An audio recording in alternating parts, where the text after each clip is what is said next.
Yo guys, welcome back to the EJ Sports Podcast. It's your host E. Now today it's going to be a solo mission because today I'm going to be talking about what the hell is going on with Manchester United.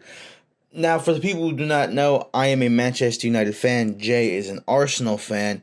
And when it comes to last season, I am pretty much at the breaking point when it comes to my fandom with Manchester United. For the simple fact that how in the hell are we losing to Grimsby Town in the Carabao Cup? I don't care it's the Carabao Cup. I don't care that it's a competition that people don't view up to the highest esteem, to the highest amount. But at this point, Manchester United cannot be affording to lose competitions where we can get silverware.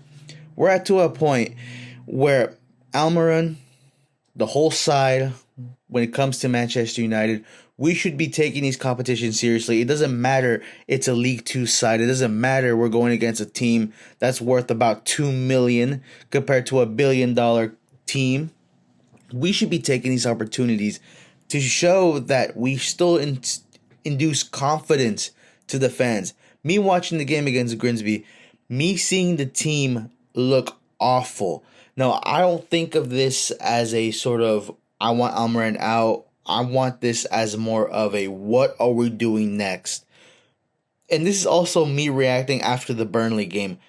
A side that was in second division, in the championship, as much as their defense could be suspect, we won off a own goal, off a penalty in the 97th minute. And you're telling me that Manchester United, a team full of players that should be at their best, De Ligt, a former wonderkid center back that played for Bayern, that played for Juventus, now playing for Manchester United, he should be the one leading with Luke Shaw, the most experienced defender we have next to Harry Maguire, and Lenny Euro, who's supposed to be our prospect, supposed to be the player that takes us to the future. And we're telling me that this defense couldn't hold Burnley? Couldn't hold a team that is, and I don't want this to feel as a rant towards Burnley, but they're a championship side still. They don't really have the Premier League quality players to put Manchester United in a position where we are struggling at home at Old Trafford. We cannot be struggling to Burnley. And you're telling me, and again, also Cunha being injured, that is a huge loss. He's probably our best player next to Bruno Fernandes. And we can't be losing these sort of games. If Cunha gets injured, Sesko needs to step up. Even though he only came in the 72nd minute, he needs to step up. He has been a flop now. You're telling me that Almiron put more confidence in Xerxes, who was not a good player last year, next to Haaland. He was still not a good player. But you're telling me that we're putting Xerxes more confidence over Sesko, the player we paid so many millions for?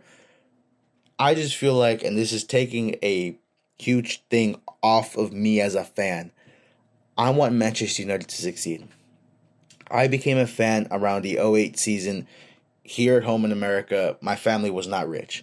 So I wasn't able to watch a lot of the Premier League games. I had to wait until either I went to other places' house, like a friend's or other family member, or they would show it on free TV, which was not very often. So the teams they would show it during that time, it was Arsenal, it was Chelsea, and it was Manchester United. And I saw Rooney play, and I was like, I am now a Manchester United fan. And of course, me being a Mexican-American, me seeing Chicharito play as well, solidified the whole thing when it comes to me being a Manchester United fan. So since '08, I have been a fan for nearly 20 years, you could say. And this is pretty much a low point. Last year was a pretty low point as well. Being so close to relegation, yet still trying to win for Europa League and losing the Spurs. You know, if you were to listen to our recent video with me and Jay when it comes to the Premier League predictions and the way that basically Jay told me that Manchester United has such gone down that we're now losing to Spurs for championships. We're losing Spurs to titles, man. That it cannot be accepted. That cannot be possible. And this year, the way that the season has started, already losing to Grimsby Town, struggling with Burnley, you know, again, losing to Arsenal, I feel like at that point, it isn't really a big thing. Arsenal are clearly levels above us. Even though that the way we're spending, we should be at the Arsenal level. We should be the level with Chelsea, Arsenal, Liverpool, and Man City. Our spending has not been used correctly. We have not been able to buy the players that they have, or our scouting team is just not being able to be as good as they are. So losing to Arsenal is not bad. Tying to Fulham.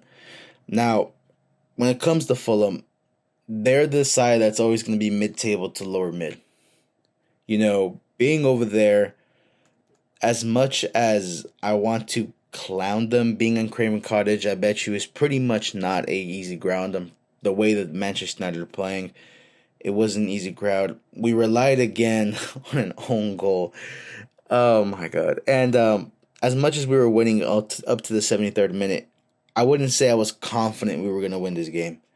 Me watching this game, we weren't really the best team, but we still scraped a tie. And I feel like this point on, Manchester United needs to find an identity.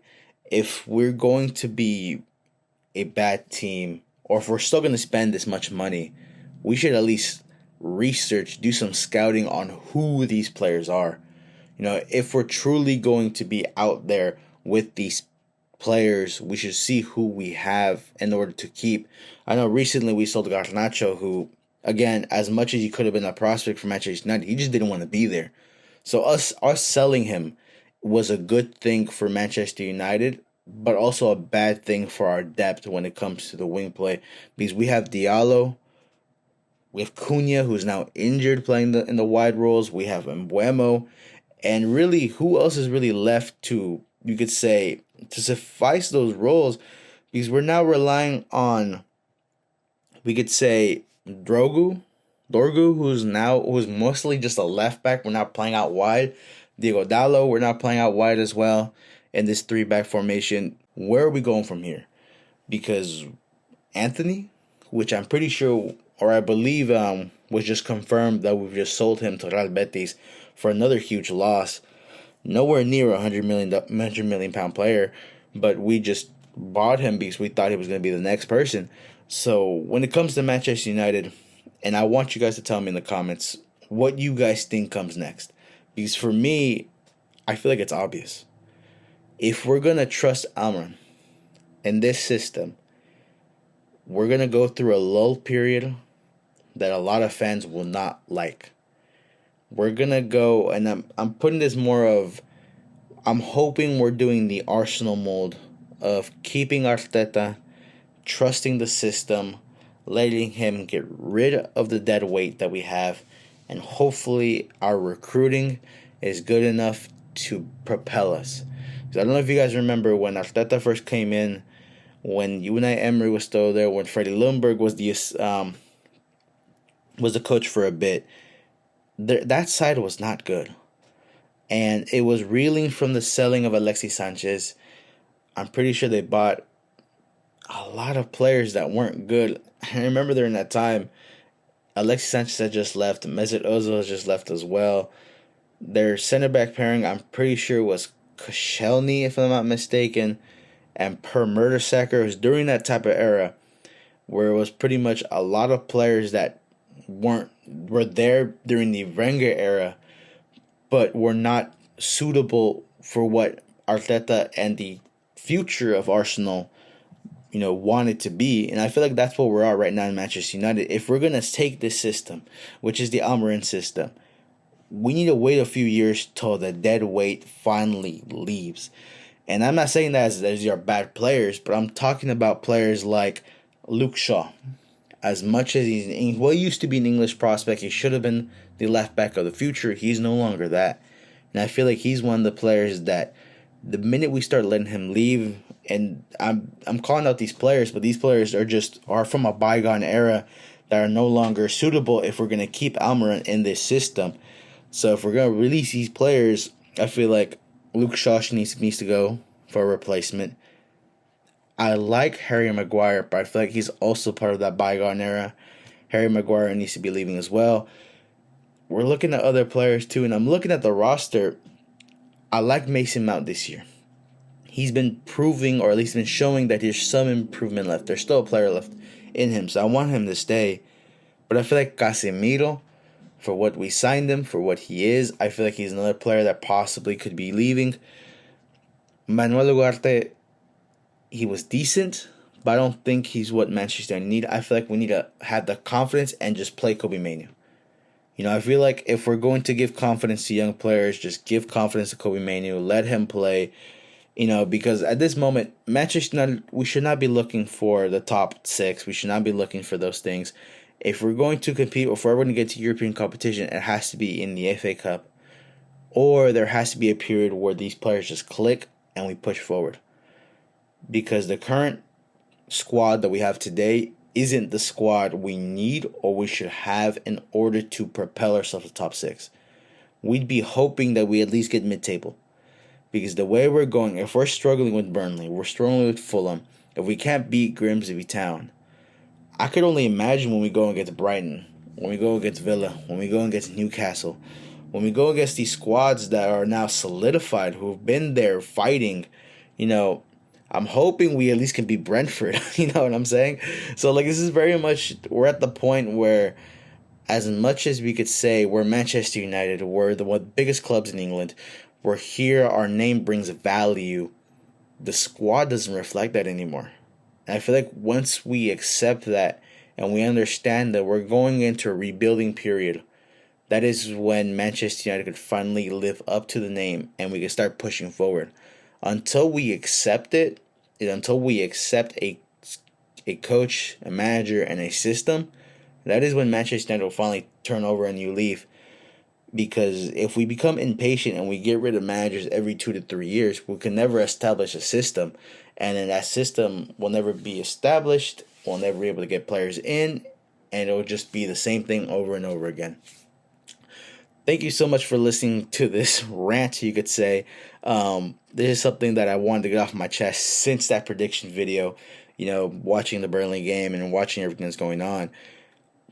Thank you guys so much. Please subscribe. Please follow us on Spotify. Subscribe, like, share it to the people. Please, I want this thing to take off. Obviously, if Manchester United still be bad, there's going to be a part 2, a part 3.